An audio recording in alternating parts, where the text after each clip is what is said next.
السلام عليكم ورحمة الله وبركاته. مساء الفل والياسمين ومساء السعادة عليكم، يا رب تكونوا بأفضل حال. النهاردة إن شاء الله في برنامج وعي وإدراك هنفهم ونتأمل كويس جدا معنى الكلام ده في ذاتنا وفي نفسنا، زي ما قال ربنا سبحانه وتعالى: بسم الله الرحمن الرحيم وفي أنفسكم أفلا تبصرون.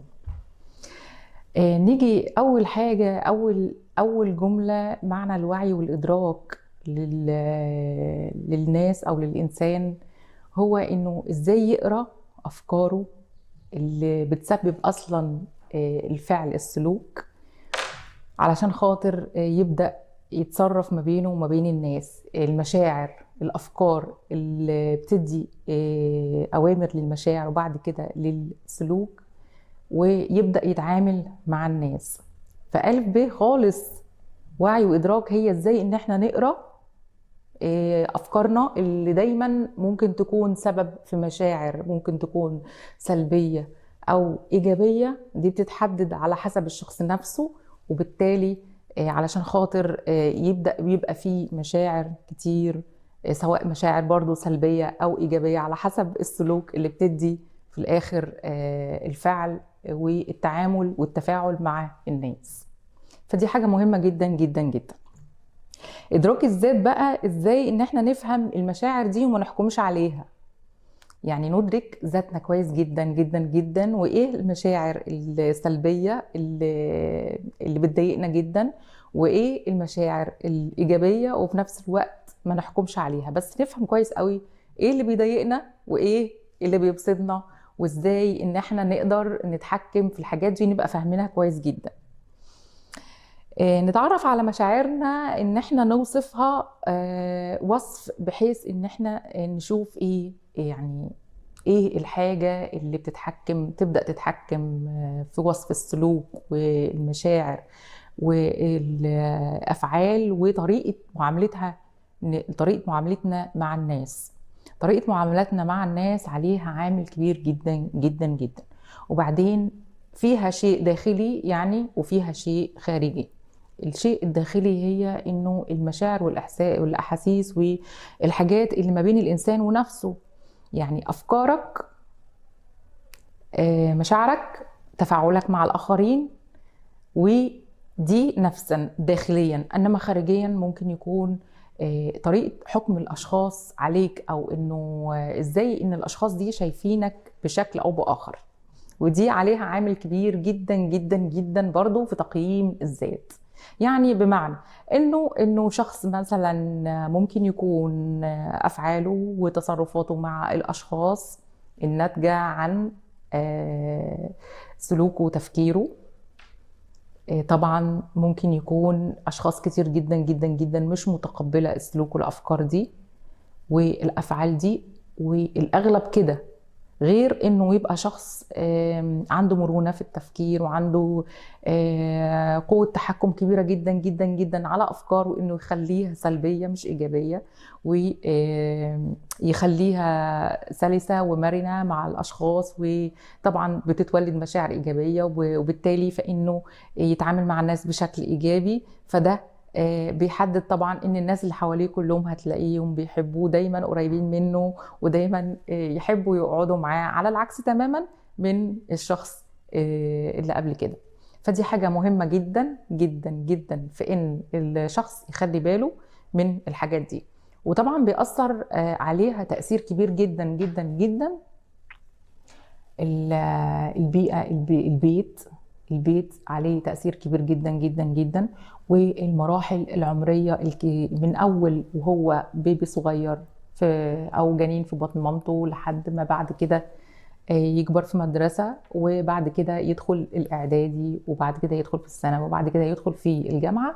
كل الحاجات دي بتأثر تأثير كبير جدا جدا جدا المراحل العمرية بتاع الأشخاص، من بداية صورها خالص لحد ما تكبر، وإيه هي الاحتياجات اللي مفروض بياخدها الولد أو البنت في المراحل العمرية دي كلها، وإزاي ما يحصلش نقص فيها، علشان كل ما حصل نقص في احتياج من الاحتياجات دي هتأثر تأثير كبير جدا جدا جدا على التفكير، هل هو ماشي بشكل سوي أو غير سوي. وبالتالي فإنه في الآخر هيبقى يا إما مضطرب، يا إما نخلق إنسان مضطرب، يا إما إنسان سوي. ده بيبقى سبحان الله كأنه صفحة بيضة بينكتب عليها أو بيترسم عليها الطريق. وطبعا علشان خاطر كده لازم يكون الأب والأم مؤهلين تأهيل كبير كبير جدا جدا جدا علشان خاطر يقدروا يلموا بكل الاحتياجات في جميع المراحل العمرية، علشان خاطر يقدروا يوفوا احتياجات الأطفال الصغيرة أو بعد ما يكبروا شوية في كل مرحلة من مراحل عمرهم ليهم احتياج معين، فلازم كل الاحتياجات دي تتلبى وعلشان خاطر ما يحصلش عندهم نقص في الاحتياج من الاحتياجات، وبالتالي يطلعوا أشخاص غير أسوياء في طريقة تفكيرهم، في طريقة معاملاتهم مع الناس، في حتى مشاعرهم تجاه الناس. فدي بيلعب عليها عامل كبير جدا جدا جدا حتة الأسرة، البيئة الداخلية. حاجة من الحاجات اللي بيلعب بيها الحاجات دي كلها، هو مضطرب نفسيا. هل هو مضطرب نفسيا؟ فبالتالي تفكيره هيبقى مضطرب غير سوي. تفكيره هيبقى لو تم مراقبته هيبقى سلبي. تفكيره دايما هيبقى سلبي في نقاط معينة. هي المسألة نسبية طبعا ما بين إنسان والتاني على حسب اللي هو أخده من صغره في جميع مراحل عمره اللي عدى بيها.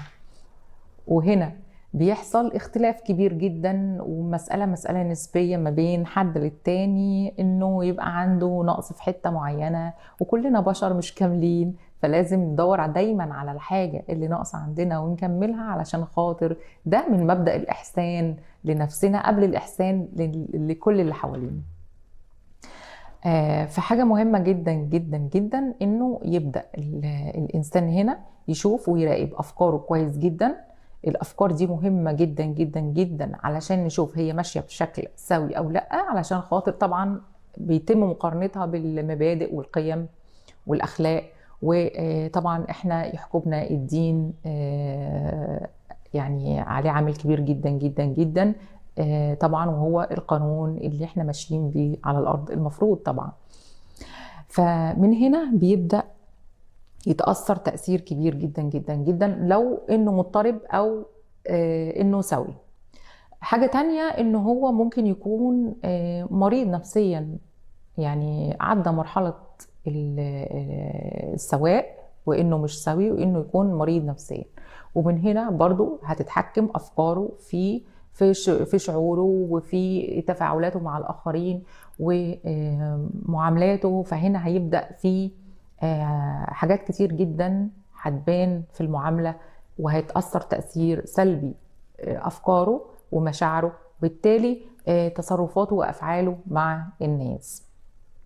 والحالة الاجتماعية، البيئة الاجتماعية طبعا اللي بيظهر منها الشخص بتأثر تأثير كبير جدا جدا جدا، سواء هي من بيئة متعلمة، هيبقى هنا عندهم وعي وعندهم إدراك كبير جدا جدا جدا للأسباب اللي هتطلع إنسان عنده أفكار إيجابية بطريقة علمية، وعندهم ملمين وعندهم وعي وإدراك وثقافة كتير، فعارفين يتعاملوا كويس جدا مع أنفسهم قبل ما يكونوا آباء وأمهات وأطفال، وبالتالي فبيعرفوا يتعاملوا كويس وبيطلعوا بيئة سوية على حسب المسألة، برضو مسألة نسبية.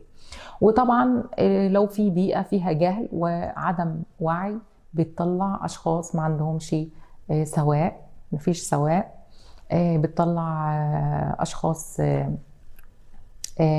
عندهم سلبية كبيرة جدا جدا جدا في تفكيرهم، وبالتالي مشاعرهم هم بتبقى سلبية، وحياتهم كلها من بعد حتى في المعاملات بيظهر ويبان.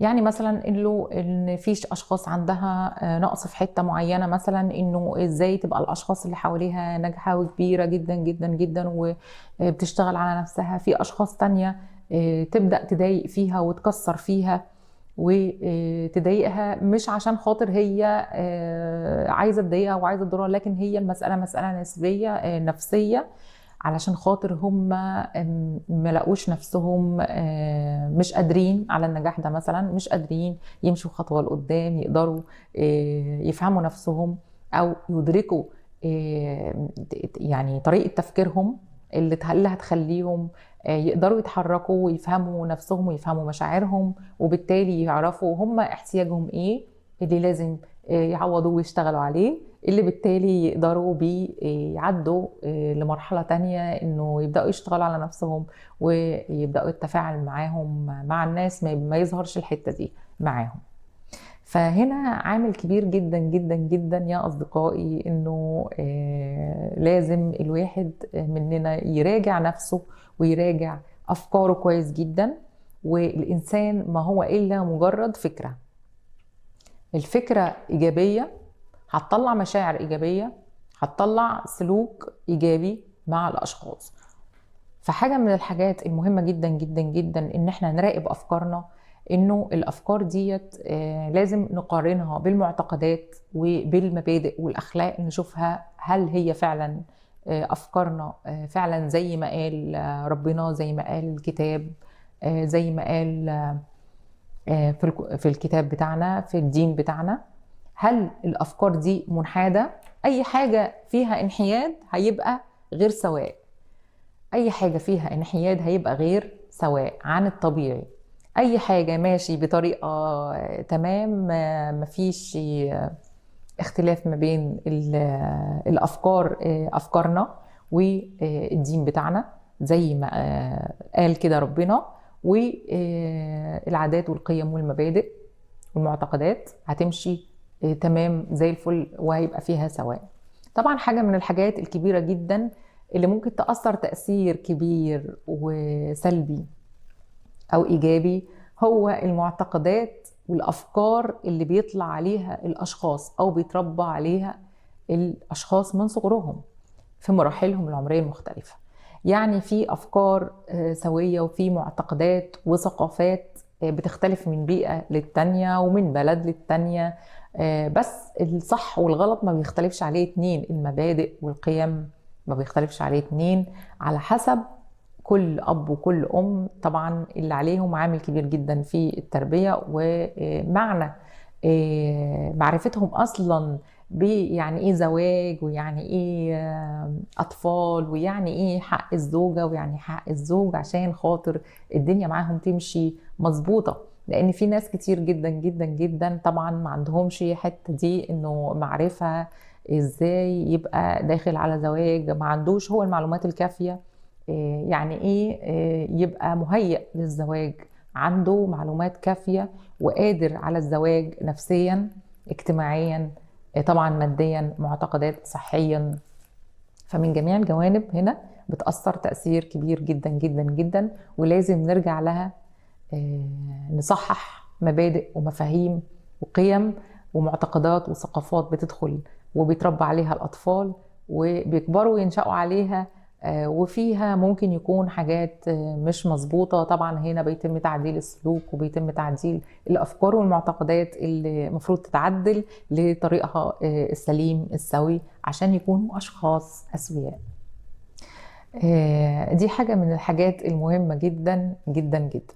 تعالوا هنا بقى نخلونا ناخد رحلة جوه ذاتنا ونفسنا ونعرف يعني حاجات كتير جدا جدا جدا احنا ما نعرفش عنها حاجة، ممكن نكون مش على علم بيها، ممكن تنفعنا بعد كده في نفسنا احنا وأطفالنا ومع أزواجنا، مع الناس اللي حوالينا، مع أصدقائنا، مع قرايبنا.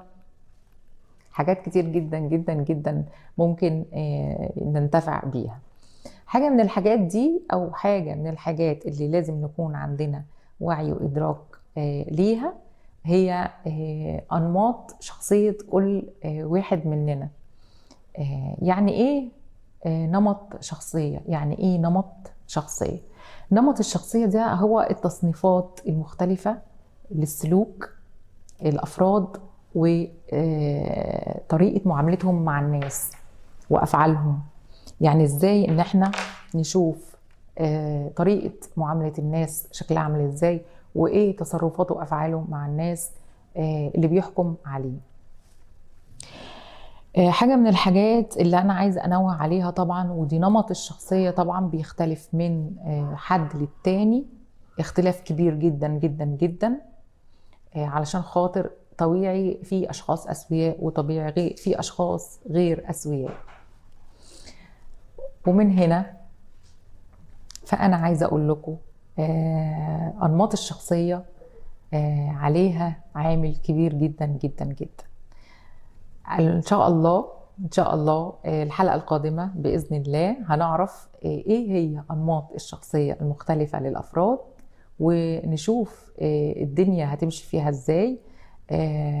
ممكن ندي نبذة مختصرة عنها. هي 4 أنماط للشخصية: النمط المتفرد، والنمط التحليلي، والنمط التعبيري، والنمط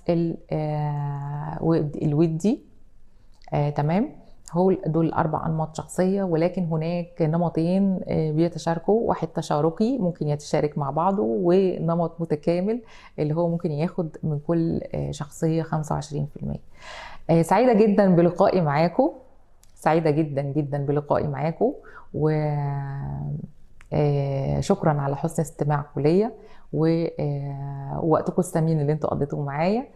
قبل اي حاجة انا عايزة يعني انوه على حاجة. في حاجات مهمة جدا جدا جدا يعني في حياتنا لازم يكون فيها الوعي والإدراك بشكل كبير جدا جدا جدا، ولازم يعني نكون واعيين لأفعالنا وتصرفاتنا علشان خاطر سلوكنا مع الناس. مرة تانية أنا بشكركم جدا جدا جدا، ليكم كل الاحترام والتقدير، وسعيدة إني بقضي وقتي معاكم، وشكرا جدا على وقتكم الثمين اللي انتوا قضيتوه معايا.